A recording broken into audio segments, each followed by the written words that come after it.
90 দশক কেবল একটি সময়কাল নয়, এটা একটা অনুভূতি, একটা আবেগ। এই সময়ে যারাই জন্মেছে বা এই সময়টা যারা পেয়েছে, তারা যেমন চিঠি লিখে মনের কথা পাঠাতো, তেমনি ভিডিও কলেও কথা বলছে।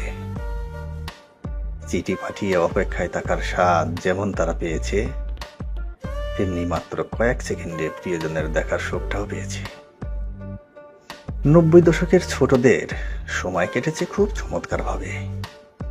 কখনো ঘরে খেলে, কখনো বা বাহিরে খেলে, কখনো ভাই বোন মিলে ক্যামেরা খেলেছি, কখনো বা লুকোচুরি। এ সময়ে খুব মজাদার একটা খাবারের নাম লজেন্স। 50 পয়সা বা 1 টাকার বিনিময়ে এই মজার লজেন্স আমরা খেতাম। এত সুন্দর ছিল সে সময়কার সবকিছু। হাওয়াই মিঠাই ছিল কাচের জারে, কখনোই হাওয়াই মিঠাই সাদা, আবার কখনো গোলাপি।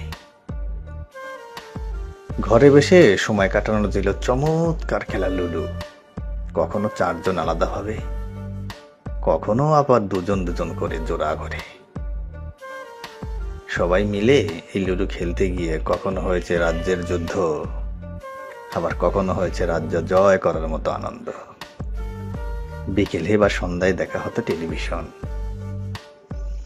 মায়ের মুঠোফোন নিয়ে রাত জেগে সবাই টুকটাক গল্প করেছি। কখনো ধরা খেয়েছি, কখনো বাবা পার পেয়েছি। কিন্তু সেই সময়ের প্রেমগুলো ছিল খুবই মধুর। প্রিয় মানুষকে লুকিয়ে একটা মিস কল বা একটা টেক্সট মেসেজ পাঠিয়ে আবার এটাও বলতে দেখেছি, খবরদার ফোন দিও না যেন, মা থাকবে কাছে। স্কুলে কলেজে যাওয়ার পথে এক পলক দেখার জন্য যে আকুলতা বিরাজ করত, সেই আকুলতা আজ আর কই। পরন্ত বিকেলে ঘুরিয়ে ওড়ানোর সময় চোখে চোখে কথা বলা হয়ে যায়।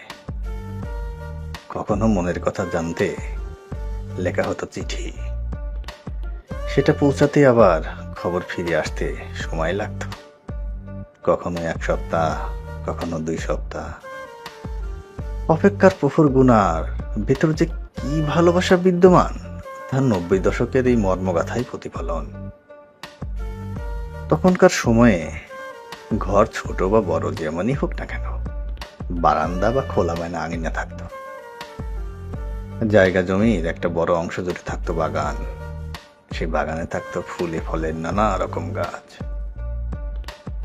ফেলে আসা 90 দশক এমন একটা সময় ছিল যেখানে মায়া মমতা ঘেরা সময় কাটতো সকালে। আমরা কখনো জানতাম না আমরা সকলে মিলেমিশে থাকার মধ্যে খুঁজে পেতাম আনন্দ। আমরা জানতাম না একাকিত্ব কি, কেমন তার স্বাদ। সবাই মিলে গল্প গুজব আড্ডা সবকিছুই হতো গাছের ছায়ায়। 90 দশক যেমন আমাদের মস্তিষ্ক গেঁথে আছে, আমরা একটু সময় পেলেই মনের অজান্তে ফিরে যাই 90 দশকে, নিজেকে খুঁজে ফিরে সেই হারানোর স্মৃতির ফিরে।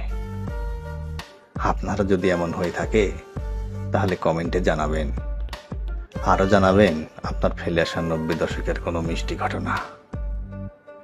ধন্যবাদ। হাই রে মোবাইল, তুই কি কি খাইলি? রেডিও খাইলি, টিভি খাইলি, পত্রিকা খাইলি, টর্চ লাইট খাইলি, ক্যালকুলেটর খাইলি, ক্যামেরা খাইলি, ভিসিআর সিডি খাইলি, সিনেমা হল তাও খাইলি, কম্পিউটার ল্যাপটপ খাইলি, আয়না খাইলি, হাত ঘড়ি খাইলি, অ্যালার্ম ঘড়িও খাইলি, রাতের ঘুমটারেও খাইলি, অল্প বয়সে চোখটাও খাইলি, লেখাপড়া তো খাইলি, মূল্যবান সময়টাও খাইলি, কিডনিও খেয়েছিস। অনেকে কিডনি বেছে আইফোনও কিনছে। বহু সংসারও খাইছিস। আর সংসারে প্রাইভেসি তো আজকাল আর নেই বললেই চলে। সবই খাইলি।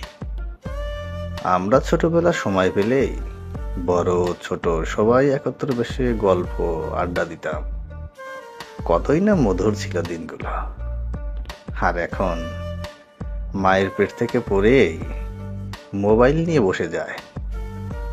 আগে বিকেল হলে হাডুডু, ফুটবল, দাঁড়িয়া বান্ধা, ঘুড়ি ওড়ানো, কতই না খেলা হতো। প্রতিদিনই ঈদের আনন্দ দোলা খেত মনে।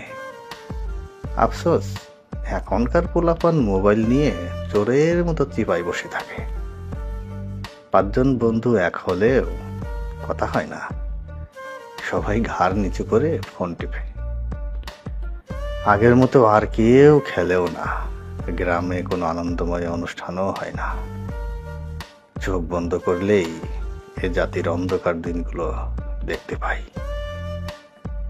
মোবাইল মোটেও খারাপ কিছু নয়, তবে সব বাদ দিয়ে মোবাইলে আসক্তি যে ভয়ঙ্কর মাদকের চেয়েও খারাপ। আসলে সবকিছু নির্ভর করে ব্যবহারকারীর উপর। আপনি যদি মোবাইলটাকে ভালো কাজে ব্যবহার করেন, তাহলে অবশ্যই আপনি ভালো কিছু পেতে পারেন। আর যদি খারাপ কাজে ব্যবহার করেন, তাহলে আপনি খুব সহজেই খারাপে নিমজ্জিত হবেন। আসুন আমরা সবাই ভালোর দিকে ধাবিত হই।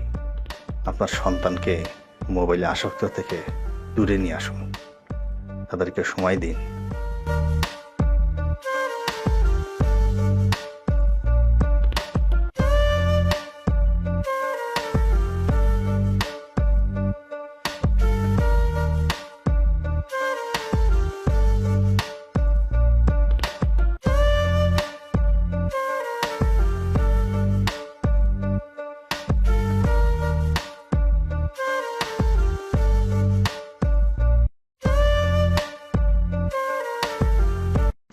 যে 10টি কারণে প্রতিটি মানুষের নিয়মিত বই পড়া দরকার। বই পড়লেই কেউ জ্ঞানী হয়ে যাবে, ব্যাপারটা আসলে তা না। বই পড়লে অনেক কিছু বদলে যায়, অনেক সুবিধা পাওয়া যায়। আসুন জেনে নেই বই পড়ার 10টি উপকার। মানসিক উদ্দীপনা বাড়াতে বই পড়ুন। স্থবির মনের উদ্দীপনা বাড়াতে বইয়ের চেয়ে ভালো কিছু আর হতে পারে না।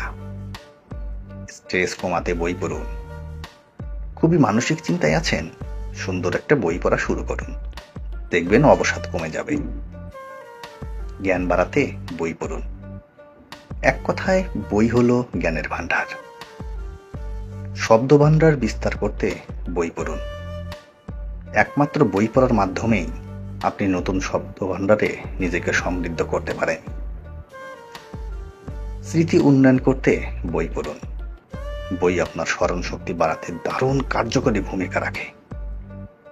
বিশ্লেষণাত্মক চিন্তার দক্ষতা বাড়াতে বই পড়ুন।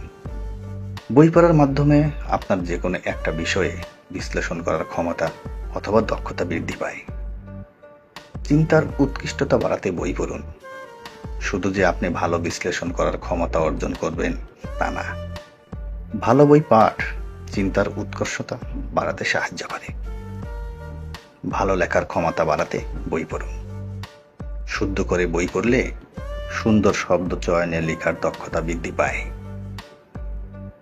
প্রশান্তি বাড়াতে বই পড়ুন।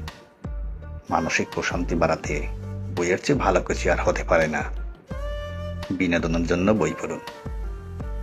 নির্জনতায় নিজের মতো করে শব্দহীন বিনোদন চান, নিজের মাঝে নির্মল পরিবেশে সুন্দর একটি আবহাওয়া তৈরি করতে চান, তবে বই পড়ুন। তাই বই পড়ুন জীবনের জন্য।